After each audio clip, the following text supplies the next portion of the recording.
लेकिन चलिए, आरबीआई ने जो दरें बढ़ाई हैं उससे ईएमआई का बोझ आपके ऊपर कितना पड़ेगा, इस पर भी हमने एक कैलकुलेशन की। हर महीने आपकी जेब पर कितना ईएमआई का बोझ बढ़ सकता है, इसकी पूरी डिटेल रिसर्च लेकर सौमित हमारे साथ जुड़ चुके हैं।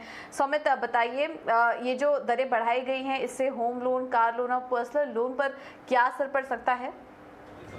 तो पहले तो अगर होम लोन की अगर हम बात करें तो अगर किसी ने 20 साल का होम लोन लिया है 30 लाख रुपए का, तो अब के रेट पे जो 7.05 के आसपास है उधर ईएमआई पड़ता था उस इंसान को 23,350 रुपीज़ का। बट अब जो 50 बेसिस पॉइंट्स का रेट हाइक हुआ है उससे अगर हम अज्यूम करते हैं कि नया इंटरेस्ट रेट करीब 7.55% का हुआ, तो जो ईएमआई में इंक्रीज़ होगा वो करीब 900 रुपये का होगा। और सालाना अगर हम देखें तो 11,000 रुपये से आम इंसान का खर्चा बढ़ जाएगा होम लोन के लिए, 20 साल के लिए अगर 30 लाख का लोन लिया है तो। अब अगर हम कार लोन की बात करते हैं और उसमें हमने 7 साल का लोन पीरियड अज्यूम किया है और 10 लाख का लोन अमाउंट अज्यूम किया है, तो पहले के रेट पे जो 8.15 के आसपास था उसमें जो ईएमआई पड़ता था इंसान को, एक आम इंसान को, वो करीब 15,660 रुपीज़ का पड़ता था।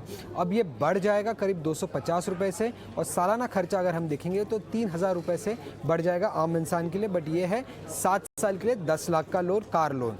अब अगर हम पर्सनल लोन की बात करते हैं जहाँ पे इंटरेस्ट रेट ऑलरेडी काफ़ी हाई है, करीब 9.6% का, तो उस पे अगर हम देखें तो अगर किसी ने 5 साल के लिए अगर पर्सनल लोन लिया है जिस 7.5 लाख रुपए का, तो उस पे जो ईएमआई पड़ता था एक आम इंसान को वो करीब 15,800 रुपीज़ का पड़ता था, और ये 184 रुपीज़ से अब बढ़ जाएगा क्योंकि 50 बेसिस पॉइंट से रेट हाइक हुआ है। और सालाना खर्चा अगर हम देखेंगे तो 2,200 रुपये से बढ़ जाएगा एक आम इंसान के लिए अगर उसने 5 साल के लिए 7.5 लाख रुपए का पर्सनल लोन लिया है तो।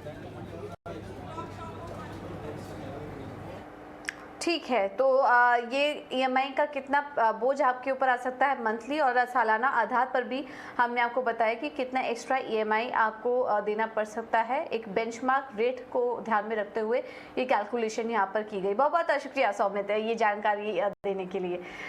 चलिए